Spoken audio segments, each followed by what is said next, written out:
성경 보겠습니다. 요한복음 1장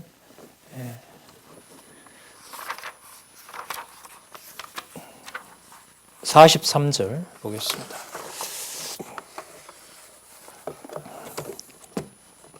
요한복음 1장 43절 제가 읽겠습니다. 이튿날 예수께서 갈릴리로 나가려 하시다가 빌립을 만나 이르되 나를 쫓으라 하시니 빌립은 안드레와 베드로와 한 동네 베세다 사람이라. 빌립이 나다나엘을 찾아 이르되 모세가 율법에 기록하였고 여러 선지자가 기록한 그 일을 우리가 만났으니 요셉의 아들 나사렛 예수니라. 나다나엘이 가로되 나사렛에서 무슨 선한 것이 날 수 있느냐? 빌립이 가로되 와보라 하니라. 예수께서 나다나엘이 자기에게 오는 것을 보시고 그를 가리켜 가라사대 보라 이는 참 이스라엘 사람이라. 그 속에 간사한 것이 없도다. 47절까지 일단 읽었습니다. 자, 우리 교재는 성경 강론 14권 7631페이지부터 일단 보겠습니다. 7631페이지.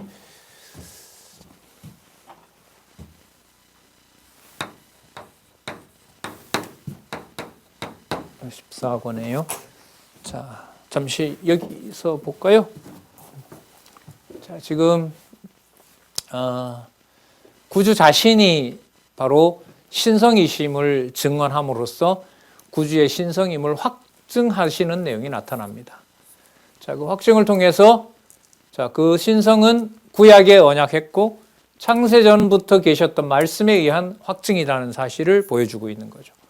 그래서 예수 그리스도는 태초에 계셨던 말씀이고 하나님과 함께 계셨고 그분이 곧 하나님이시다는 그 놀라운 본성, 성육신 하셨지만 그분의 본성이 신성이라는 사실을 확증해 주는 내용이 바로 요한복음이고 그 내용의 구성은 다른 어떤 부분하고 비교할 수 없이 그 독자적인 중요한 의미를 가지고 이런 순서로 기록이 되어 있다.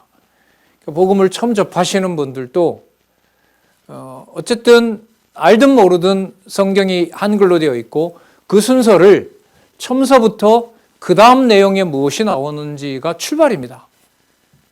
그게 가장 중요한 일이고 나중에 여러분들이 이렇게 안내를 받고 공부를 하시더라도 눈에 성경을 읽었을 때 눈에 다시 들어오는 것은 이것 다음에 이게 나오는 거구나.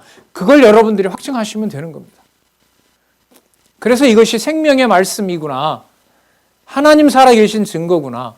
그렇게 여러분들이 안내를 받고 또 여러분들이 성숙하시고 여러분들이 또한 전해주시는 그런 일들이 이어졌으면 좋겠습니다. 자, 구주 자신이 신성이심을 증언하는 내용들을 한번 보도록 하겠습니다. 43절에서부터 51절에 빌립과 나다나엘로 믿을 수 있도록 신적 신분을 나타내십니다. 자, 천례에 의한 신성에 관련된 아주 핵심적인 구절들이 여기에도 다 나와 있죠. 자, 아까 47절까지 읽는 동안에 핵심 개념들이 등장을 하는데요. 빌립이 45절에 나다나엘한테 모세가 율법에 기록하였고 여러 선지자들이 기록한 이게 결국은 뭐냐면 메시아라는 얘기거든요. 메시아를 우리가 만났는데 그 다음 개념을 한번 보세요. 요셉의 아들 나사렛 예수더라. 자기네들 다 아는 사람인 거예요. 글쎄요, 이 사람들이 나이가 예수님보다 어떤지 몰라도 우리 문화로 보면 형, 동생 하던 사이 아니겠어요? 예?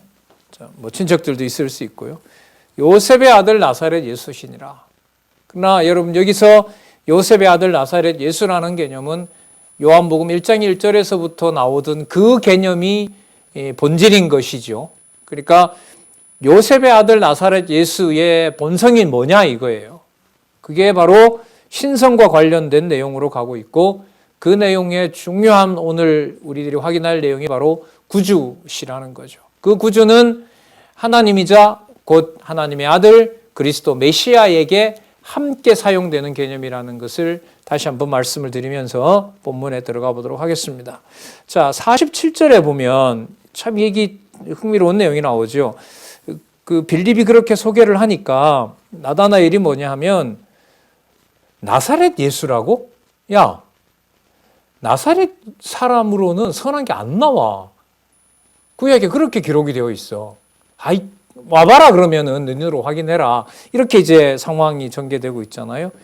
그런데 예수님께서 47절에 보면 뭐라고 하냐면 나다나엘을 보고 참 이스라엘 사람이라 그 속에 간사한 것이 없도다 이렇게 얘기를 해요. 제 같으면은요,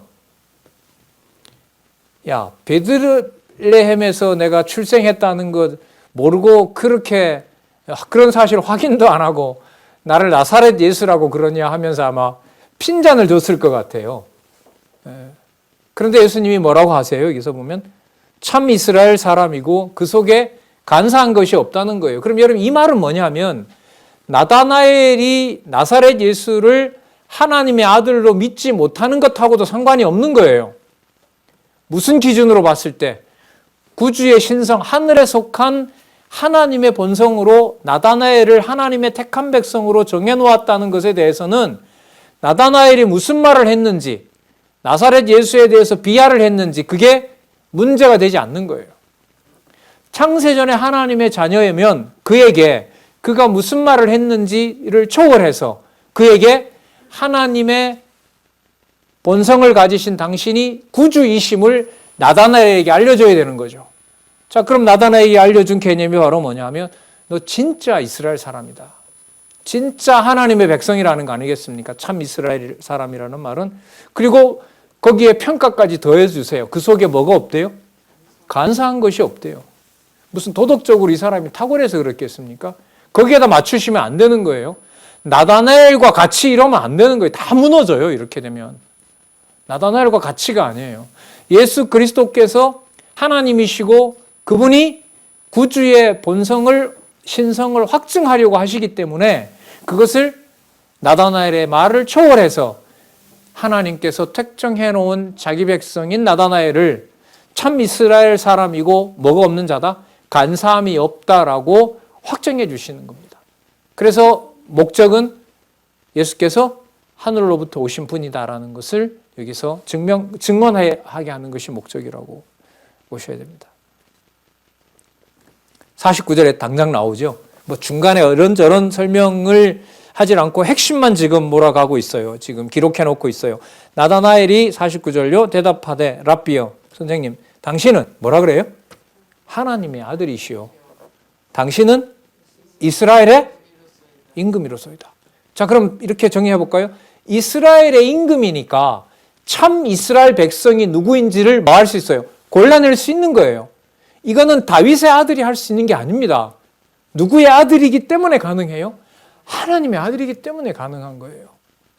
그러면 하나님의 아들로서 지난 시간에 여러분들이 살펴봤었잖아요. 세례 요한이 하나님의 뭐라 그랬습니까? 어린 양이라 그랬잖아요. 그럼 지금은 이스라엘 백성을 찾아내셔야 되잖아요. 그럼 어린 양으로서 하나님의 아들로 오셔서 참 이스라엘의 왕이시라면 누구를 찾아내야 돼요? 참 이스라엘 백성이 누군지를 찾으셔야죠. 그렇기 때문에 이게 뭐하고 관계가 돼요? 구주하고 연결이 되는 거예요. 참 이스라엘 백성을 찾아내시는 분이므로 이분이 바로 구주로서 그 본성이 신성이심을 확증해 주는 내용이 바로 이 부분입니다. 그러니까 여러분 여기서 이게 전 처음에 진짜 이해가 잘 안 돼요. 어떻게 말 한마디를 똑바로 하지 않았는데 조금 전까지 나다나엘이 여러분들 뭐라고 그랬어요? 요셉의 아들 나사렛 예수라고 이렇게 해버렸잖아요. 그랬는데도 예수님이 참 이스라엘 사람이고 간사한 것이 없다고 하니까 나다나엘 입에서는 뭐라고 나와요? 하나님의 아들이고 이스라엘 임금이다. 그러면 그 한마디를 요약을 잘했기 때문에 그럴까요? 나다나엘이 이렇게 맞추면 또 안 되는 거예요. 목적은 누구에게 있는 거예요? 예수께서 하나님의 아들이시고 참 이스라엘의 임금이시고 바로 그래서 그분이 참 이스라엘 백성이 누구인지를 아버지가 원하는 대로 아버지가 정해놓은 자를 찾아내시는 거예요. 그래서 무슨 신성이다? 무슨 신성이다? 구주의 신성이다. 이렇게 돼요. 구주의 신성이다. 50절에 보시면 예수께서 대답하여 가라사대 내가 너를 무화과 나무 아래서 보았다 함으로 믿느냐? 이보다 더 큰 일을 보리라. 자, 더 큰 일이 뭔가 볼까요? 진실로 진실로 너희에게 이르노니 하늘이 열리고 하나님의 사자들이 인자 위에 오르락내리락 하는 것을 보리라. 그러면 하나님의 사자들이 오르락내리락 하니까 예수님이 뭐가 되는 게 맞아요? 임금이니까요.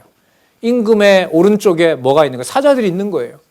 어디에 속한 사자들이 보호해요? 하늘에 속한 사자들이 보호하니까 누구의 아들이 맞아요? 하나님의 아들이 맞는 거죠. 그런 하나님의 아들이 와서 참 이스라엘 백성이 누구인지를 찾아내는 것이므로 무슨 제목이 맞다? 구주의 신성이 맞다. 자기 백성을 찾아내시는 분이고 그분은 하늘에서 오신 분이기 때문에 하나님의 아들이시기 때문에 그분의 본성은 신성이다. 여러분 제가 지금 한 15분 동안 여러분들에게 이렇게 말씀을 드렸잖아요. 그러면 보세요. 앞으로 어떤 강의나 어떤 사람들의 글을 읽어 나갈 때 구주라고 했을 때 지금 이 나다나엘과 관련된 이 몇 절 안 되는 내용을 배제해버리고 맞아요. 예수님은 우리의 구주로 오셨습니다. 여러분이 그분에게 순종하는 것 그것이 바로 구주이신 그리스도를 따라가는 겁니다. 나만 구원할 것이 아니라 모든 사람이 구주를 믿을 수 있는 대상입니다. 따라서 요한복음에 나다니엘이 믿었던 것처럼 여러분들도 구주의 백성이 되기 위해서 여러분들도 꼭 전도해야 됩니다. 제 말 맞아요? 틀려요? 개념만 같이 다 틀린 말이죠. 뭐와 연관을 시키면 요한복음 1장 43절과 51절의 내용의 흐름으로 보면 다 틀린 내용들이에요.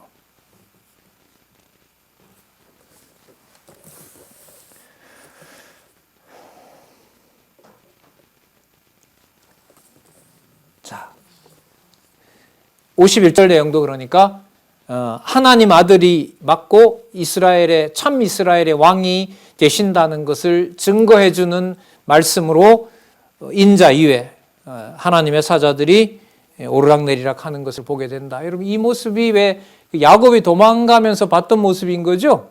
그러면 예수님께서 말씀에 의하면 야곱이 이스라엘이잖아요. 야곱 이름을 이스라엘로 바꿔주잖아요. 뭐 그하고 관계가 돼요. 근데 그걸 일일이 뭐 이렇게 맞추시면 안 돼요. 여기서 그런 걸 알레고리 그 해석이라고 하는데 그렇게 해석을 맞추시면 안 되고요. 여기에서 야곱이 기다렸던 참 이스라엘의 통치자 바로 그분이 나다나엘을 통해서 증거하는 거예요. 나다나엘을 만나서 바로 그게 51절 내용이라고 보시면 돼요. 여기 하늘이 열리고라고 이렇게 나왔는데요. 이걸 제가 좀 찾아보니까 이 하늘이 열리고가 이미 여러분 완료형이에요. 하늘이 열렸다라고 얘기를 해요. 그러니까 저는 이 완료형의 의미가 있다고 보는 게 뭐냐면 당신이 이미 뭐 했다? 그 하늘을 열어놓았다는 거죠. 그러니까 지상에서 백성을 나다나엘을 참 이스라엘 백성으로 불렀는데 그 나다나엘을 지상에서 부른 게 아닌 거예요. 어디에 있는 통치자의 지배를 받는 거예요? 사자들이 오르락내리락 하는 하늘에 속한 통치를 받고 있는 거예요. 이 요한복음에 제가 좀 목소리 높일 때가 많을 것 같은데요.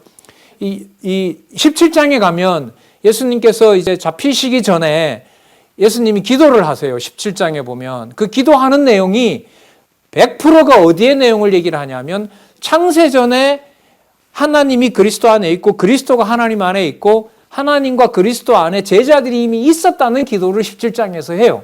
그럼 그거나 뭐나 나다나엘이나 똑같은 거예요. 어디에 있는 상황을 얘기를 하고 있는 거죠?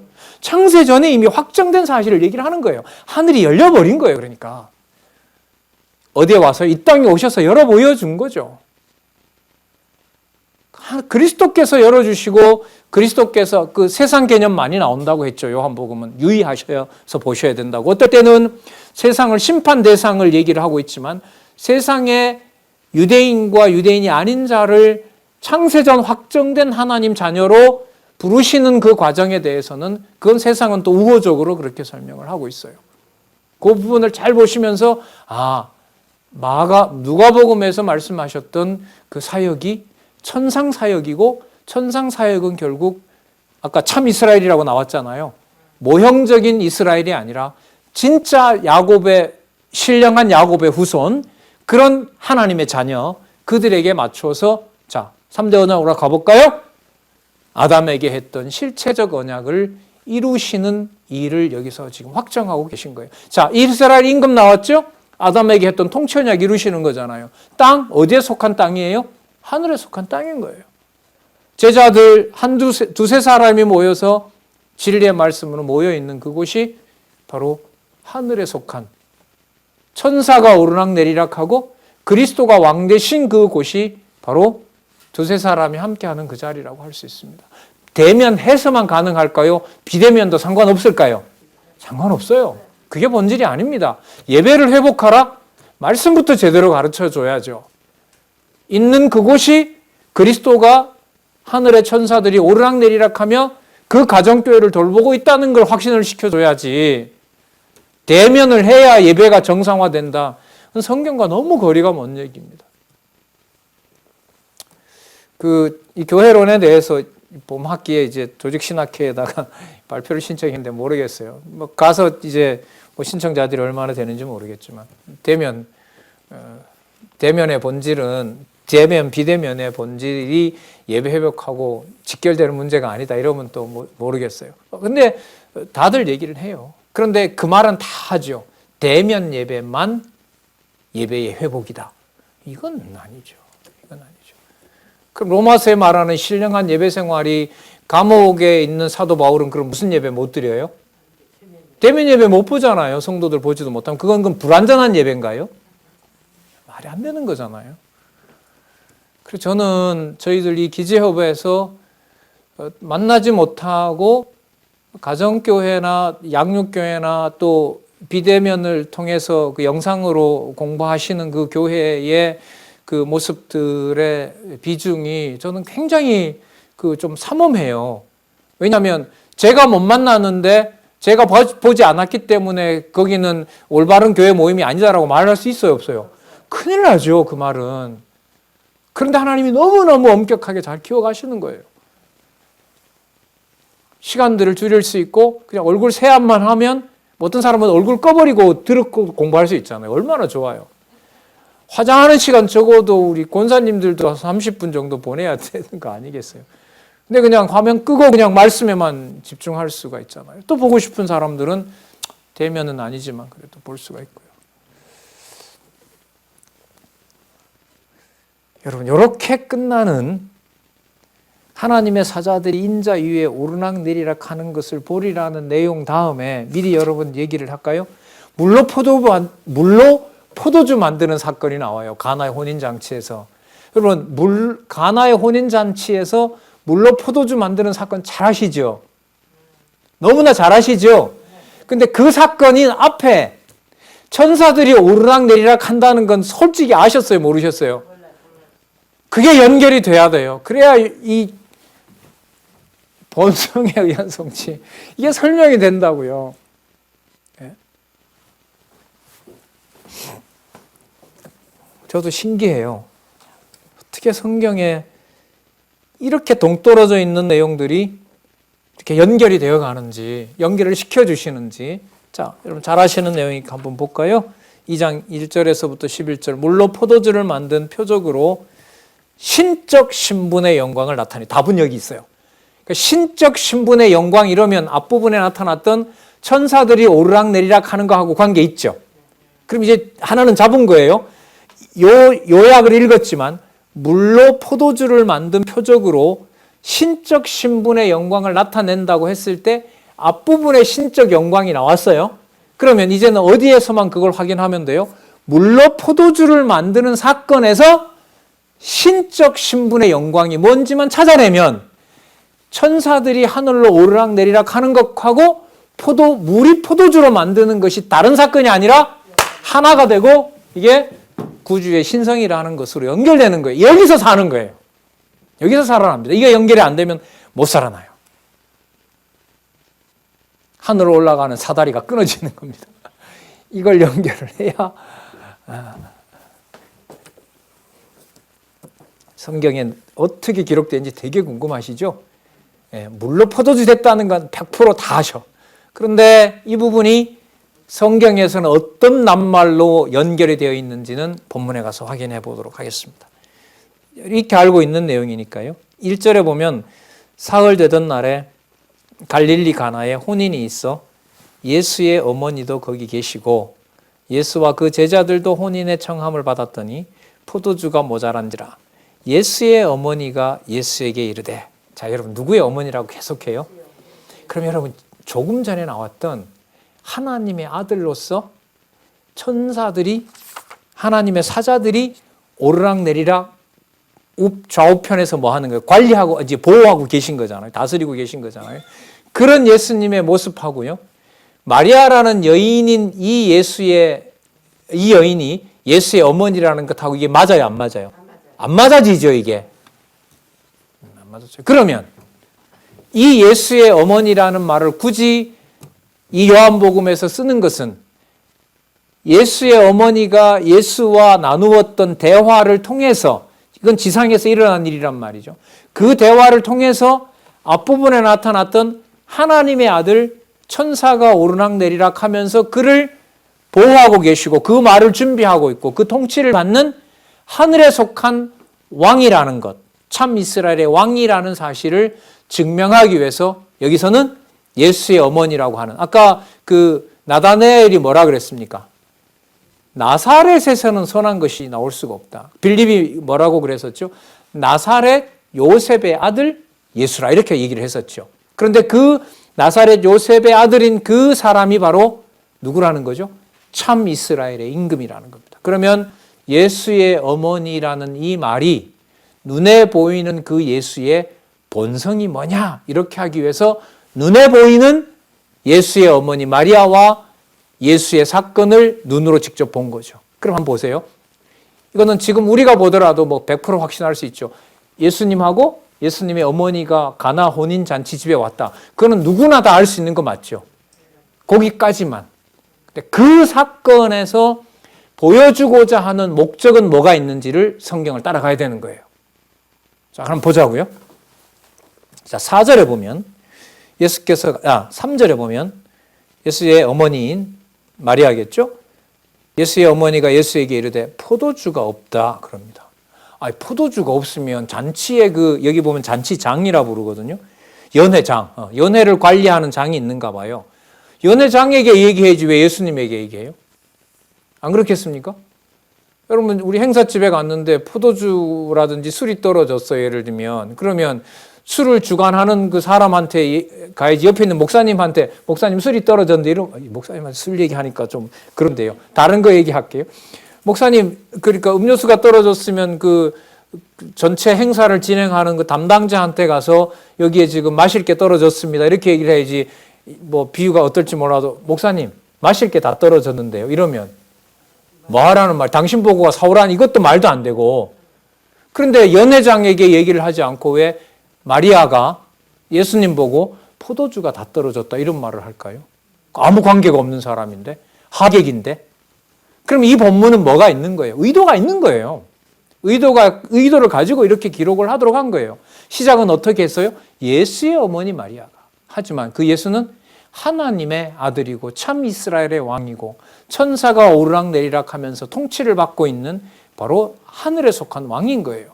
그 왕을 마리아가 어머니 신분으로서 물로 포도주를 만드는 하늘 왕만 할 수 있는 사건을 보여줌으로 예수께서 진짜 생명을 가지고 계신, 포도주가 이상으로 진짜 생명을 가지고 계신 바로 하늘에 속한 하나님의 아들임을 증거하려는 것이 바로 이 기록의 목적인 거예요.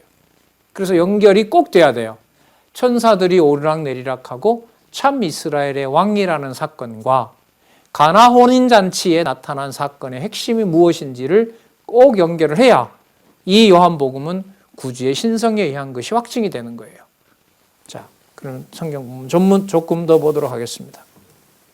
4절에 포도주가 없다 하니까 예수님께서 뭐라고 하냐면, 예수께서 가라사대 여자여 나와 무슨 상관이 있나이까? 연회장에게 묻지 왜 저한테 얘기를 합니까? 얘기를 딱 끊어버려야 되잖아요. 근데 그 뒤에 말이 참 이상해요. 자, 제가 이렇게 읽어볼게요. 예수께서 가라사대 여자여, 여자라는 말 우리말로 이렇게 했는데 이제 이게 존칭어라는 거죠. 부인 이런 말 정도로 보겠죠. 자기 어머니를 부인이라 부르는 것도 그래요. 어쨌든 특이한 어떤 명칭인 거죠. 이게 여러분 일상사에서 부르는 여러분 그런 약간 비하하는 그런 개념은 아니라고 합니다. 다 어쨌든 여자여 나와 무슨 상관이 있나이까? 연회장에게 가서 물어보십시오. 이렇게 나와야 돼요, 본문은. 근데 예수님이 뭐라고 얘기를 하세요? 내 때가 아직 이르지 못하였나이다. 그럼 하겠다는 말이에요? 안 하겠다는 말이에요? 관계가 있다는 말이 없다는 말이에요? 아니요, 다시요. 여기 한번 여러분 보시자고요. 예수께서 가라사대 여자여 포도주가 떨어진 일이 이게 나와 무슨 상관이 없습니까? 연회장에게 가서 물어보셔야죠. 이렇게 얘기를 해야 돼요. 상관이 없다고 한다면. 그런데 예수님의 대답이 뭐냐 하면 내 때가 아직 이루어지지 않았다라는 말은 때가 오면 할 수도 있다는 말 아니에요. 이 기록 목적이 있는 거예요, 여기에. 내 때가 이루어지지 않았습니다. 그러니까 내 때가 이루어지지 않았다는 말은 여러분 이게 좀 일단 여기 주석을 좀 보고 말씀을 드릴게요. 한 10번째 줄 정도 될 것 같아요. 10번째 줄. 따라서 예수님이 하신 말씀은 여자여 내 때가 어찌 나와 당신에게 아직 이르지 아니했습니까? 라고 번역이 된다. 다시 말하면 혼인잔치에 포도주가 없는 상황에서 그리스도로서 표적을 행할 시기가 이르지 아니함을 안타깝게 생각하는 뜻에서 말씀하시는 것이다. 이렇게 나와요. 여기 조금 설명을 더 붙이도록 할게요. 여기에 그리스도로서 표적을 행할 시기가 아직 이르지 아니었다는 말은 자 이렇게 보시자고요. 육신의 어머니인 예수께서 예수의 어머니가 예수께서 표적을 행하는 자라는 사실을 알 수도 있겠죠. 그래서 자기가 봤을 때는 포도주가 필요한 시점이 바로 뭐예요? 바로 그 시점이라고 얘기를 하는 거예요. 그러니까 포도주가 떨어졌으니까 뭘 만들어내라는 거예요. 포도주를 만들어내라라는 거 아니겠어요? 이제 현상적으로만 보면. 그러나 자 여기서 이제 중요합니다. 마리아가 부탁했기 때문에 포도주가 만들어졌다. 1번. 2번. 하나님의 아들로서 당신이 본성이 신성임을 증거하기 위해서 포도주를 만드셨다. 몇 번요? 2번이어야 되겠죠. 그러면 여기에서 여자여 나와 무슨 상관이 있습니까? 라는 말은 무슨 뜻이냐 하면 이 맥락으로 봤을 때 당신이 만들긴 제가 만들 텐데 아직 내 때가 이루어지진 않았는데 곧 만들긴 만드는데 당신이 부탁했기 때문에 내가 만드는 것이 아니라 내가 누구이기 때문에 하나님의 아들이고 요한복음 1장까지 가볼까요? 1장 1절까지 하나님과 함께 계셨고 하나님이신 분이므로 당신의 본성이 겉으로 보면 마리아의 소생처럼 보이고 요셉의 아들처럼 보이고 나사렛에서 그렇게 30년을 자란 사람처럼 보이지만 그게 본성이 아니다. 단서는 내 때가 아직 이르지 않았기 때문입니다. 이게 단서가 있는 거예요. 당신이 부탁해서 내가 만들어 놓은 일, 그러니까 당신도 나의 증거를 통해서 내가 하나님의 아들인 줄 알아야 될 텐데 당신이 부탁해서 이 일이 이루어지는 것이 아니라 내 본성이 인성이 아니라 누구이기 때문에 하나님이신 신성이기 때문에 내가 장차할 사역 조금 해석을 더 붙이면 장차 뒤에 가면 여러분 생명의 구주가 나오시니까 영생의 그 목마르지 않는 이렇게 전개가 되기 때문에요. 이 가나 포도주 사건을 통하여 당신이 물로 포도주를 만들듯이 피조물인 하나님의 백성들을 어디에 속한 자녀로 하늘에 속한 자녀로 만들 수 있다는 사실을 증거하는 것이 바로 이 사건의 핵심입니다. 그러니까 이 구절이 설명이 돼야 돼요. 여자여 나와 무슨 상관이 있나이까? 내 때가 아직 이르지 아니하였습니다. 이걸 설명을 해야 돼요. 여자여 나와 무슨 상관이 이런 말은 다르게 말하면 상관이 있다는 거예요. 상관은 있지만 그러니까 그 마리아도 여기에 참여를 하는 거예요. 상관은 있지만 그것이 당신이 그렇게 말한 것 때문에 제가 이루지는 않습니다. 저는 당신이 얘기한 대로 이루는 것이 아니라 하나님께서 정하신 때가 되면 그걸 제가 이루고 그 일을 하나님께서 저에게 맡겼습니다. 그래서 내 본성은 당신의 아들이 아니라 나는 누구다? 하나님의 아들이고 내 본성은 신성이다. 그걸 증거하도록 사도 요한으로 하여금 저는 이 기록이 되었다고 보는 겁니다. 그럼 저는 제가 이걸 제 독자적으로 생각을 하지 않았습니다. 어디에서 제가 힌트를 얻었냐면 일단은 이 번역을 손을 댔더라고요. 여자여 내 때가 어찌 나와 당신에게 아직 이르지 아니했습니까? 이 말은 관계가 있다는 거예요, 없다는 거예요? 있다는 거예요. 그러니까 누구를 등장시켰을 뿐이에요. 예수의 어머니, 예수를 누구보다가도 잘 아는 어머니, 또 덧붙여 볼까요? 예수에게 한마디쯤은 부탁할 수 있는 어머니. 그런데 그런 요건 때문에 한 것이 아니라는 겁니다. 이게 여기서 제일 중요해요. 그런 요건 때문에 얼마든지 말할 수 있는 예수님의 어머니가 얘기했기 때문에 이루어졌다. 이러면 구주의 신성은 날아갑니다. 그래서 예수님의 말씀이 여기서 이 부분을 일단 차단하게 해주세요. 당신이 나에게 부탁한 관련은 있는 일이지만 당신이 나와 관련해서 이루어진 일이 아니고 이것은 어디에 속한? 하늘에 속한 바로 하나님의 일이기 때문에 그렇습니다. 자, 그럼 볼까요? 여자여 내 때가 어찌 나와 당신에게 아직 이르지 아니했습니까? 이른다는 거잖아요. 뭐가 되면?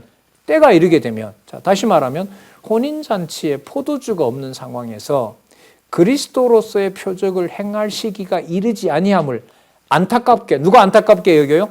자, 일단 예수의 어머니 마리아가 안타까워했고 또 예수님도 뭐가 있으면 좋겠다고 생각을 하시고 포도주가 있다면 좋은 것이죠. 그런데 핵심이 뭘 만들어내는 데 있는 건 아니에요. 없는 포도주를 더 보충하는 데 있는 게 아니란 말이에요. 이 기록이. 누구이심을? 하나님의 아들이심을 증거하는 데 목적이 있는 거예요. 그러니까 그 마리아의 부탁을 통해서 필요한 것을 같이 공감을 했지만 그게 누가 부탁했기 때문에 이루어진 것이 아니에요. 마리아가 부탁했기 때문에 이루어진 것이 아니라 누가 일을 하심으로 본인이 일을 하게 되는, 아버지가 일을 함으로 본인이 일하게. 이 구절도 요한복음에 나오죠. 당신 너 무슨 권세를 그렇게 하느냐. 아버지가 일하니 내가 일을 한다. 바로 신성하고 직결되는 겁니다. 힌트는 여기에 있었습니다. 좀 이렇게 설명을 좀 더해갈 수 있는. 포도주가 없는 상황에서 그리스도로서의 표적을 행할 시기가 이르지 아니함을 안타깝게 여긴 것이라. 그러면 여기서 마리아는 깨닫게 되죠. 이걸 지금 예수님이 하지 않겠다는 것이 아니라 하나님 아들로서 하시겠다는 것이, 자, 여기서 잘 들으셔야 돼요. 마리아가 주체가 되는 게 아닙니다. 마리아로 하여금 깨닫게 하신 거죠. 누구보다가도 예수님을 잘 아는 마리아가 예수님의 본성이 누구인 것을 알게끔 해주신 거예요. 하나님의 아들이라는 사실을 마리아에게 깨닫게 해주신 거예요. 마리아에게. 그러니까 그 깨달음 속에 마리아가 뭐라고 얘기해요? 말씀하는 대로 그대로 따르라. 이렇게 하는 거예요. 그러면 여러분, 말씀하는 대로 그대로 따르라고 하는 게 마리아의 권위가 있기 때문에 종들 보고 그 말을 따르라는 거예요? 아니에요. 누구로 알기 때문에 본인이 부탁했던 바로 그 예수가, 그 본성이 인간이 아니고 누구다? 신성이다. 누구처럼 보이지만, 자기 아들처럼 보이지만, 내 아들로 묶이는 그런 인성에 엮이는 분이 아니다라는 거예요. 그걸 깨닫고 이걸 충분히 이룰 수 있는 분이라는 사실을, 믿음을 주신 것이고, 그 믿음에 근거해서 이런 말씀을 하는 거죠. 5절에 그 어머니가 하인들에게 이르되 너희에게 무슨 말씀을 하시든지 그대로 하라 하니라. 믿음을 주신 거죠. 그리고 여기서 그 표면적으로 마리아가 뭘 어떻게 했기 때문에라고 하는 마리아가 주어가 되면 안 됩니다. 네. 자, 6절 거기 유대인의 결례를 따라 두세 통 드는 돌 항아리 6이 놓였지라. 자, 예수께서 저희에게 이르시되 자, 이제 때가 됐어요. 항아리에 물을 채우라 하시니라. 바로 가도 되는데 누구를 통해서? 마리아와의 육신적인 어머니인 마리아와의 관계를 통해서 당신이 어디에 속한? 어디에서 오신? 천례.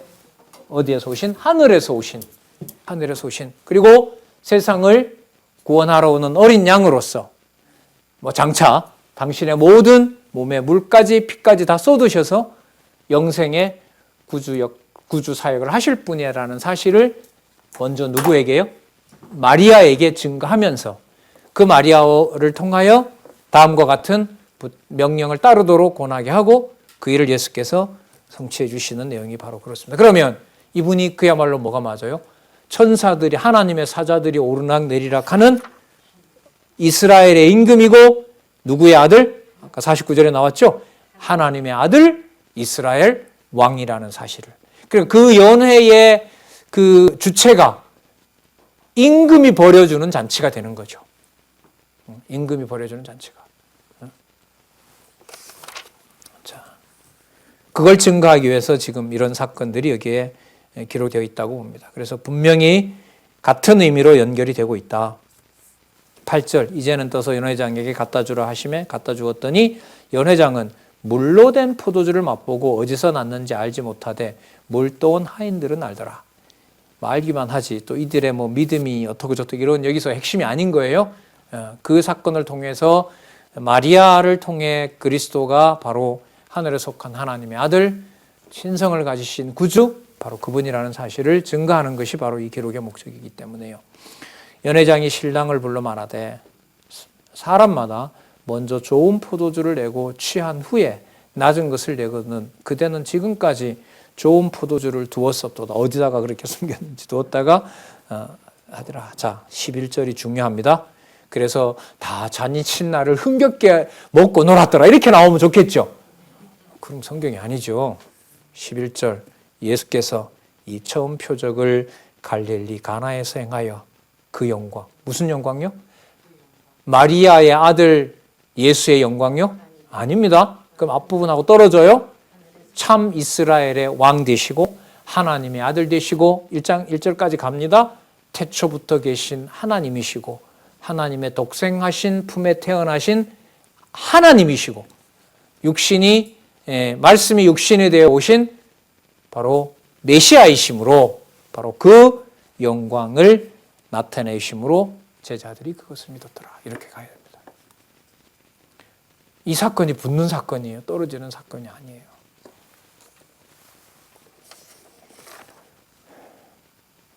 여러분 또 재밌는 사건이 나타나는데요. 미리 좀 말씀드리고 할까요? 그 다음 사건이 뭐가 나오냐면요. 예루살렘 성전에 올라가서 막 뒤집어 엎어버리면서 성전을 청결케 하는 내용이 나와요. 감이 오시는지 모르겠습니다. 하늘에 오르락 내리락 하나님의 사자들이 오르락 내리락 하는 하나님의 아들 이스라엘의 임금 그리고 하나님의 품속에 독생하신 하나님 말씀이 육신이 되신 하나님 하나님과 같이 계셨고 그분이 곧 하나님이신 분 만물이 그로 말미암아 지으심을 그분이 없으면 어떤 만물도 지을 수 없는 분 그게 여러분 지금까지 핵심 개념들이었습니다. 그 사건을 가나 표적을 통해서 바로 하나님의 아들로서 그 가나 표적을 이루신 분 자 바로 그분이 성전을 청소한다는 말은 성전이 누구 거라는 걸까요? 그렇죠. 그럼 당신이 누구 아들이라는 거죠? 그러니까 하나님이 경배받아야 될 대상일 뿐만 아니라 나중에 본문에 보면 나와요. 아버지를 공경한 것처럼 아들을 공경하지 않으면 그 자는 아버지를 공경하지 않는 것이다. 여기에 지금 바리새인들이 막 돌로 치려고 하는 것이 아닙니까? 무슨 이 정신 나간 소리를 하느냐. 어떻게 저렇게 여호와를 욕보이냐고 해서 그 말을 한 예수님을 죽이려고 하는 것처럼 도저히 받아들일 수 없는 거죠. 자, 그러나 여기는 분명하게 이어지는 겁니다. 성전의 주인이 누구이므로? 당신이므로. 당신이 성전을 관리하는 주체가 맞다는 사실을 성전에 나타난 바로 이 정결케 하는 사건으로서 보여주고 계십니다. 자, 12절 볼까요?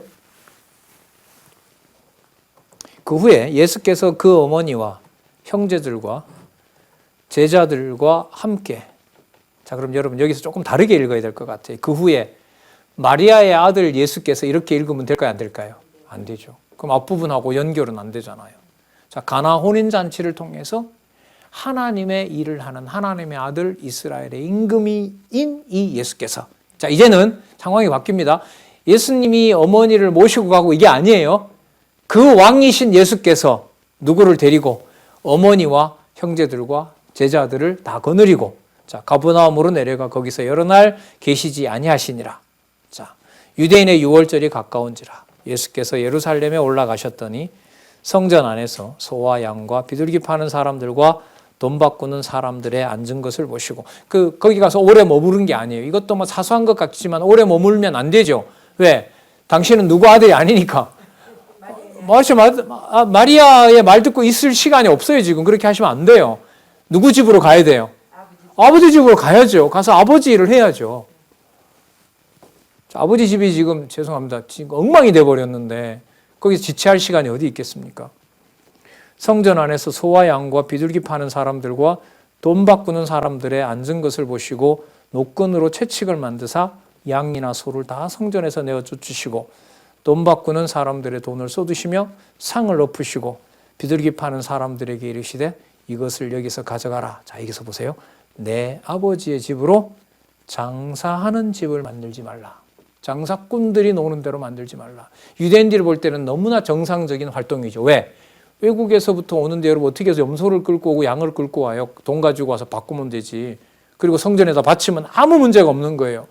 그러나 예수님 봤을 때는 그 성전의 제사는 이미 효력을 다한 거예요. 아버지가 저런 걸 받지 않는다는 걸 아는 거예요. 그리스도는. 스톱! 그리고 그걸 엉망으로 만들지 말라. 자, 해석이 이렇게 나옵니다. 17절. 제자들이 성경 말씀에 시편에 나오는 말씀이죠. 성경 말씀에 주의 성전을 그 여호와의 성전을 사모하는 열심이 나를 삼키리라 한 것이 기억했더라. 물론 나중에 다 기억을 하죠. 성령께서 오셔서 이제 다 기억을 하는데 그러면 맞네요. 아까 가나의 표적을 통해서 마리아의 아들 요셉이 아니라는 것을 확증했죠. 그죠? 그럼 누구의 아들이 맞아요? 하나님의 아들이죠. 그럼 누구 집에 가야 돼요? 하나님 아버지 집에 가야죠. 아버지 집이 엉망이 되고 있는 것을 아신 분이 가만히 있으면 돼요? 안 돼요. 그리고 그 성전을 통해서는 뭘 받을 수 없어요? 그야말로 구원을 못 받아요. 구원을 못 받습니다. 그러니까 당신이 물로 포도주를 만드는 것처럼 자기를 통하여야만 세례 요한이 소개했던 하나님의 어린 양을 만나야만 구속을 받을 수가 있는 거예요. 그러니까 그 성전을 청소한다는 말은 그 성전을 통해서 참 하나님의 백성 될 수 있는 것은 저 성전을 통해서는 안 된다. 그럼 누구만 할 수 있다? 물로 포도주를 만든 하나님의 아들인 나를 통하여 생수의 강을 만날 수가 있고 생수의 강이 흘러나올 수가 있는 것이다. 그래서 뭐가 다 연결이 된다? 천사들이 사자들이 오르락내리락하고 그분이 하나님의 아들이고 이스라엘의 임금이심으로 이스라엘 백성들의 혼인잔치 자리에 가서 그 잔치 자리를 통해서 당신이 하나님의 아들임을 확증하시고 하나님의 아들이심으로 진정한 6월절의 주인은 어린 양인 당신이 구속해줘야만 되기 때문에 그 하나님의 집을 어지럽히는 자들의 소행들을 다 없애고 그 성전을 뭐하게 했다? 정결케 했다. 그것은 해석대로 하나님의 성전을 사모하는 열심이다. 따라서 그분은 예루살렘에 가서 깽판을 친 분이 아니라 아버지의 집을 아버지 집답게 만든 그분이 바로 누구이시다? 하나님의 아들이고 1장 18절 사용할까요? 아버지의 품속에 독생하신 아버지 마음에 꼭 드는 그래서 그분이 누구이시더라? 하나님이시더라. 하나님의 품속에 독생하신 하나님이시더라. 이 개념하고 연결이 되는 겁니다. 여러분, 제가 이렇게 오늘 또 이렇게 살펴봐도 이게 너무너무 이게 심오해서요. 신학자들이 마태, 마가, 누가에 나타난 기록 가지고는 요한복음이 섞일 수가 없을 것 같아요. 또 봐도. 우리 이 성경 개론 구조대로 직임임으로 신분이고 신분임으로 사역이고 그 순서대로 오질 않으면 이 요한복음은 붙일래야 붙일 수가 없어요. 너무 다른 얘기가 지금 진행되고 있기 때문에 순서도 완전 다 다르거든요. 다른 이 복음서하고. 글쎄요. 여러분들 얘기를 좀 들을 수 있으면 좋겠는데 이건 연결 안 되는 거 아닙니까? 라고 또 반문할 수도 있으니까요. 이런 기회는 언제나 열려 있습니다. 우리 학술원에서는 저도 제가 이제 이해한 부분을 소개를 하고 있기 때문에 그렇지 않다라고 하는 것에서는 얼마든지 여러분들의 생각을 질문으로 혹은 다른 해석의 그 내용들을 알려주시면 되겠습니다. 그러면 여러분, 예루살렘에 있는 성전 가지고는 유월절을 지킬 수 없는 거라면 뭐가 필요한 거죠? 진짜 성전이 필요한 거 아니에요. 어딘가에 지어야 될 거 아니에요. 궁금하시죠? 그게 그 다음에 나와요. 이렇게 연결이 돼요. 이렇게. 자, 그리고 이게 또 뭐하고 연결이 되냐면 하나님의 사자들이 오르락내리락 한다라고 하는 것이 하나님의 통치하는 나라이지만 동시에 그게 뭐가 돼요? 성전이 돼요. 아셨어요? 그 구약에 보면 에스겔 40장 이후에 가면은요. 메시아를 약속하면서 에스겔에게 보여주는 여러분 성전과 나라의 특징이 뭐가 있냐면요. 하나님의 나라와 하나님의 성전은 분리가 안 됩니다. 안 돼요. 그러면 여러분 우리는 직임에서 삼직을 통해서 살펴봤고요. 천국과 관련된 얘기를 이미 살펴봤고요. 그 다음에 누가복음에서는 그걸 하나님의 아들인 당신이 다 천국과 그 다음에 구주로서 당신의 사역을 하신다는 걸 누가복음에까지 와서 다 살펴봤어요. 그러면 지금 여기에서 성전 청소를 하시는 것이나 하나님 나라를 당신이 주관하는 일이나 그 자체가 분리가 될까요? 안 될까요? 분리가 되질 않는 거예요. 그런 구약의 근거가 있어요. 자, 2장 18절부터 22절 한번 보도록 하겠습니다. 이에 유대인들이 대답하여 예수께 말하기를 내가 이런 일을 행하니 무슨 표적을 우리에게 보이겠느냐? 예수께서 대답하여 가라사대 너희가 이 성전을 헐라 내가 사흘 동안에 일으키리라. 진짜 뭐 용납을 할 수가 없죠. 받아들일 수가 없습니다. 유대인들이 그럽니다. 가로되 이 성전은 46년 동안 지었거늘 내가 3일 동안에 일으키겠느냐 하더라. 그러나 예수는 성전된 자기 육체를 가리켜 말씀하신 것이라. 따라서 도저히 유대인들이 믿을 수 없게 하심으로 이분은 땅에 속한 분이 아니므로 어디에서 오신 분이다? 하늘에 속한 분이다. 그래서 이 주제가 맞아요. 이게 이렇게 올라가도. 아까 하는 연결은 그렇게 시켰죠? 성전 청소했으면 그럼 어디에서 하나님 섬겨야 되느냐? 성전 내가 짓겠다. 어떻게 짓느냐? 내 몸이다. 자, 해석 볼까요? 22절. 죽은 자 가운데서 살아나신 후에야 제자들이 이 말씀하시는 것을 기억하고 구약이겠죠? 구약 성경과 예수의 하신 말씀을 믿었더라. 명확합니다. 자, 결정적으로요. 마지막 2장의 마지막인데 2장 23절에서 25절 이 짧은 구절의 효과가 어마어마합니다. 자, 여러분 그러면 조금 전까지 살펴봤던 부활이라는 것은 부활도 그렇죠. 부활을 여러분 사람이 자기 힘으로 해요? 못해요? 못해요. 그러면 어디에 속한 분이라는 사실을 확증해 주죠? 하늘에 속한. 그러니까 하늘에 속한 분이고 당신이 6월절의 주인 되시고 참성전인 분이므로 구주의 신성이 맞죠? 구주이시고 본성이 인성이 아니라 하나님이신 게 맞죠? 그럼 이 정도로도 제가 볼 때는 뭐가 충분하냐 하면 그분이 뭐가 맞다? 구주의 신성이 맞다는 것이 충분해요. 그런데 한 부분 또 나와요, 이게. 2장 23절에서부터 25절에 결정적으로 이 부분을 마감을 해요. 결론을 내립니다. 먼저 볼게요. 6월절에 예수께서 예루살렘에 계시니 많은 사람이 그 행하시는 표적을 보고 그 이름을 믿었으나 자, 그 다음부터 보시기 바랍니다. 예수는 그 몸을 저희에게 의탁지 아니하셨으니 친히 모든 사람을 아심이요. 25절 또 친히 사람의 속에 있는 것을 아심으로 사람에 대하여 아무 증거도 받으실 필요가 없습니다. 자, 그러면 우리를 위해서 예수님께서 표적을 보여줬다라고 말하면 돼요, 안 돼요? 아니에요. 우리에게 보여주시고 우리한테 증거를 받으시려고 그러고 우리가 영광을 돌려드리도록 하기 위해서 그렇게 했다고 해도 돼요, 안 돼요? 안 돼요. 그것도 안 맞아요. 그러므로 왜 기록이 나왔고 이게 왜 결정적이냐? 따라서 사람에게 의탁치 아니하고 사람에게 증거를 받을 필요가 없으므로 그분은 100%, 200% 완벽하게 어디에 속한 분이다? 하늘에 속한 분이다. 23절, 25절도요. 연결 묘미가 이게 너무너무 진짜 짜릿해요. 짜릿해. 없어도 하늘에 그게 맞는데 끝에 가서 아예 누가 개입할 여지를 없애버려요. 사람이 동조하고 뭐 할 여지를 완전히 없애버리는 거예요. 그러면 여러분 아까 맞죠? 무슨 사건이 맞냐면 마리아를 만나서 이야기했던 사건의 핵심이 마리아가 말해서 그렇게 된 것이 아니라 전적으로 왜? 마리아가 인정하면 메시아고 마리아가 인정 안 하면 메시아가 아닌가요? 아니잖아요. 왜? 23절에서부터 25절에 보니까 사람에게 의탁하지 않는다고 했으니까 마리아가 부탁했기 때문에 했다고 하면 안 되는 거예요. 그럼 그건 사람에게 의탁해서 하는 거잖아요. 이 여자가 부탁했으므로 이 여인이 부탁했으므로 내가 증거를 보여줘야 되겠다. 그럼 이거하고 안 맞잖아요. 사람에게 의탁하지 않는다고 했는데.